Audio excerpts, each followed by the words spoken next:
Welcome to another segment, another chapter, another full reading of the Love and Respect Experience. The book I'm reading from, the author is Dr. Emerson Eggerichs. I am the Nasty Pastor. Please go to my YouTube channel, Only Faith Ministries. Subscribe. How everything's going? For me, still going up. I'm waiting for the little devils to come pull me down, or at least try to pull me down in a way. Once again, we're halfway through the year, 2023. I know me, I'm gonna keep pushing forward. It's been, 20, 21, 22, 23. It's been almost 4 years divorced. I have not been in another relationship, another intimate relationship. I have, mingled. I have realized that it's nothing I'm going to run to out here. I've realized my worth, which I've realized my worth back then, but I have, how to put it, sacrificed, have let my guard down on some things. And what's that word, conform? Yeah. You know what I mean? Because of some guilt and some knowing the way I was living my life, the way I wanted things to be. It ain't gonna always fit with another person in your life. So I said to myself, if I can't find the one that understand me, I'd rather be alone. And see, I don't want you to understand me because your life is needed drastically. First, finances. Second, companionship. The companionship part I get, but the finance part I don't get, because as an adult over 20-some years old, you should always be able to take care of yourself. That's rule number one. Independency. Have some independence about yourself. Be independent. Be able to pay your bills. Be able to pave your way. Be able to think. Be able to think for yourself. Be able to be a friend. Be someone lover. Be someone companion. But this segment right here is chapter 31, mutual submission, sex and Tuesday night. What we used to say, Netflix Sundays, something. By the way, look, we on chapter 31 of the Love and Respect Experience. The verse comes from Ephesians 5:21. Submit to one another out of reverence for Christ. Submit, right? That's the same way of being submissive. You feel me? If you can't sacrifice for the one you love, why you there? Because it ain't gonna all go your way. It's a pull and take. It's a give and take issue when you're dealing with another human being. Get a robot if you want a person to be at your every command. Get you a robot. If you want a person to do everything you say exactly how you say, get you a robot. It's gonna always be difference of opinions. There's gonna always be opposites. You have to know how to deal with the opposite. You feel me? See, I was told I was controlling. And I'm trying to figure out, how am I controlling if you cheat, You go anywhere you want to go. You say anything out your mouth you want to say. And this before the verbal abuse and the verbal and the physical abuse. You got me? This all before that. This, even when that was going on, that was still the actions of my spouse. So how was I ever controlling? Because if I'm controlling you, then things would have been in perfect harmony, right? So nothing couldn't have been in perfect harmony. Anywho, let's get into this. And once again, I am the nasty pastor. It is Tuesday night. Although it could be any night of the week, John has been under a lot of stress at work and feels the need for the kind of release only Mary can provide. After dinner, John broaches the subject but gets a rather unenthusiastic look from Mary, who has been up to her hips in baby alligators all day. At this point, the scenario can play out in different ways. John feels rebuffed and stonewalls Mary the rest of the evening. Mary gives in but feels used and not at all fulfilled as John sacrifices his urge. They work it out using the principles of mutual submission in Ephesians 5:21. Mutual submission, I can remember earlier in our marriage praying, Lord, how do Sarah and I mutually submit to each other when I am called to be the head? God's inaudible voice spoke to my heart. Mutual submission is less about specific decisions and more about attitude. You got me? Attitude. Your attitude towards a question. Your attitude towards your spouse actions. You feel me? Your attitude. That's that sass. That's that negative energy. Sometimes it should be, let me rephrase that. Majority of the time, it should be a positive attitude. It should be an emotion. It should be a word that is so positive that it does not cause friction in a question, does not cause friction in an action. You submit to Sarah's need for love out of reverence for me, and she submits to your need for respect out of reverence for me. No matter the disagreement, you can both display love and respect and thereby meet the other's deepest need. This is mutual submission out of reverence for me. I realize that by practicing love and respect, mutual submission is possible. Sounds like a good theory, but can it work on Tuesday night? John wants sex. Mary is exhausted and not in the mood. Mutual submission seems impossible, or is it? In chapter 20, we looked at sex and affection as a two-way street. Typically, a husband's primary need is sex and a wife's primary need is affection and emotional connection. Note that I said typically. I get numerous emails from wives who want more sexual intimacy. Their husbands are depriving them. But the principle Paul lays down in Corinthians 7:3 stands, both spouses should seek to be fair, giving each other what is due.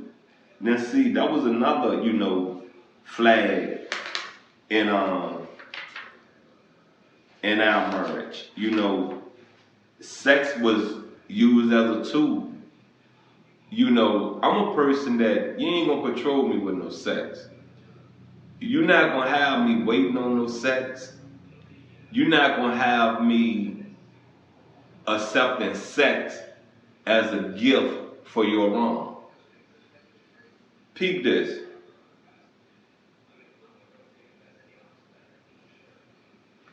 Sex, once again, should be spontaneous. Sex should be something that boosts feelings, positive feelings. Sex should be something that I know my man's stressful. I know my woman is stressed. Let me go add some comfort to my spouse. Let me go add me as a dessert for all the good deeds my spouse have done. Oh, my spouse looking good. Let me go get some of that. You feel me? Another scenario. I ain't gave my spouse none in a couple of days because we've been at odds with each other.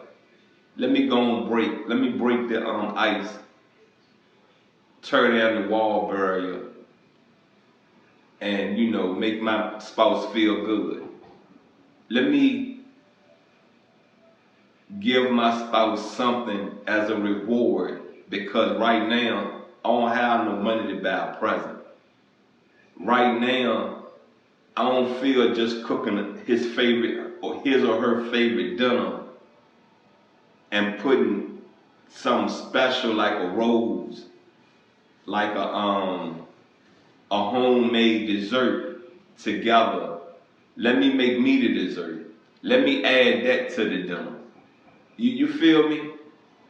Anywho, don't use sex as a tool. Once again, sex should be spontaneous. Sex should be something that it's a reward, but it's a comfort. Also,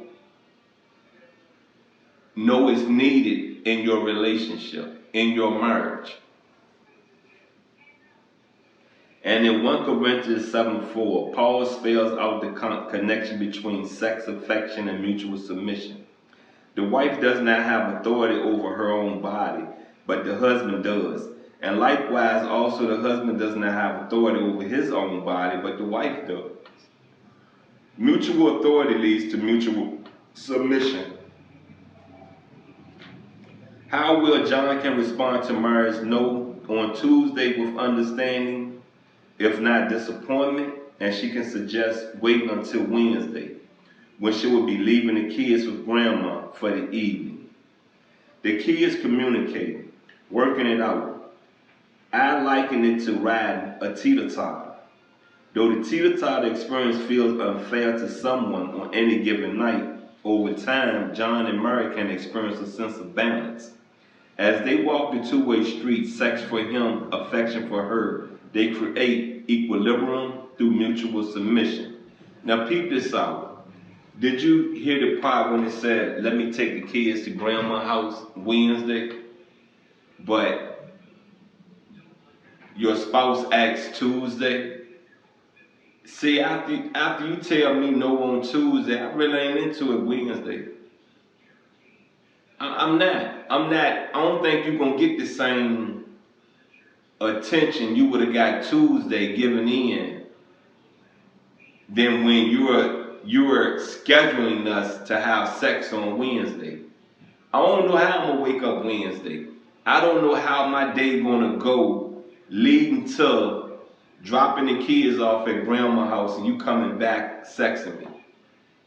I don't know if I'm being in the mood. You probably get back, I'm asleep. You probably get back, I'm out walking in the streets doing something else. You probably get back, I'm doing my music. And then what? You're feeling let down, right? Because you done put it in your head, I'm going to get me some Wednesday. Right? Right? That's why I said sex should be spontaneous. Your spouse come and ask you for some. Your spouse come rub up on you and it leads to sex. Cool. But when a spouse asks you, come on, let me get some of that, and your reply is no, that's the biggest letdown of all. No one wants to be told no. And when you're told no, how you feel? When you come and say, hey, I want to get my nails done, I want to get my hair done, I want to get my feet done. When it's said, I don't have the money, it ain't in the budget this week, how you feel? What you do? Pick up the phone, call another man? Or do you sit there and you say, okay, I'm gonna wait? Which one you do? Because if it's right, if you feel in your mind it's right for your spouse to wait for some sex, then it's right for you to wait to get your hair, nails, and feet done. Right? Are we on the same page? Because see, if you don't want your spouse to cheat, If you don't want your spouse to feel you're cheating, if you don't want your spouse to have an attitude, sacrifice. Get your feelings together. You got what I'm saying? Get your sexual appetite together. Find you a companion that has the same sexual appetite that you have.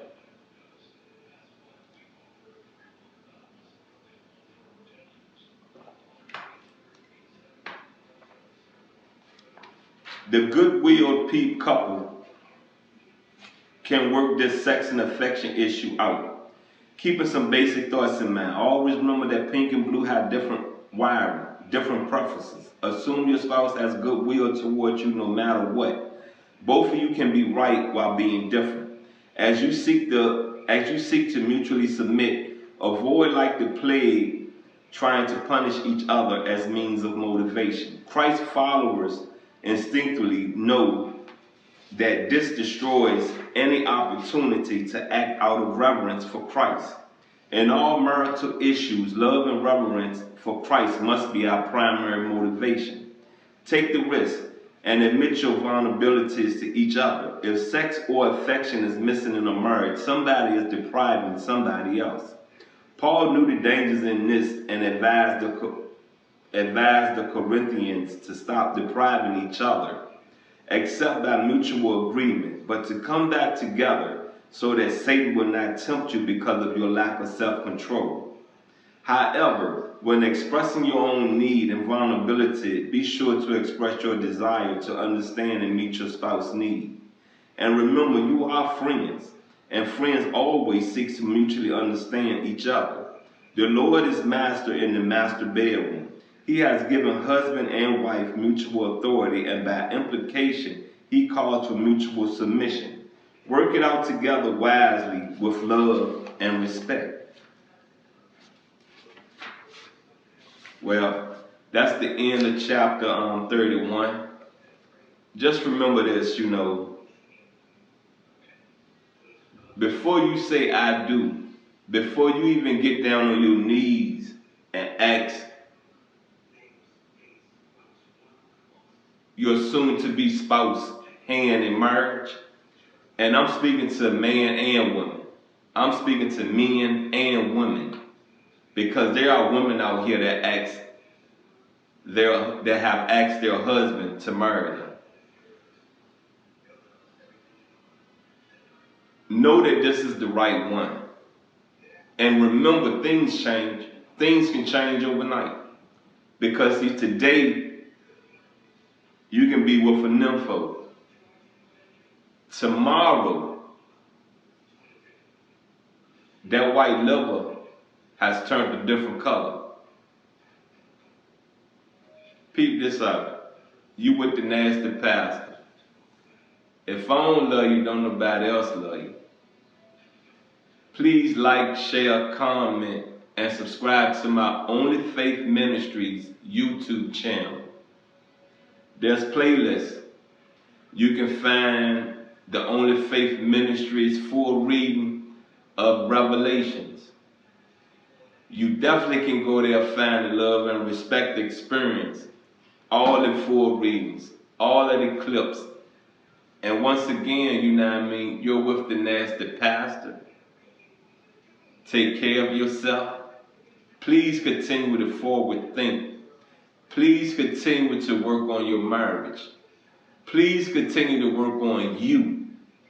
And always remember, your deeds are measured by you. Got me?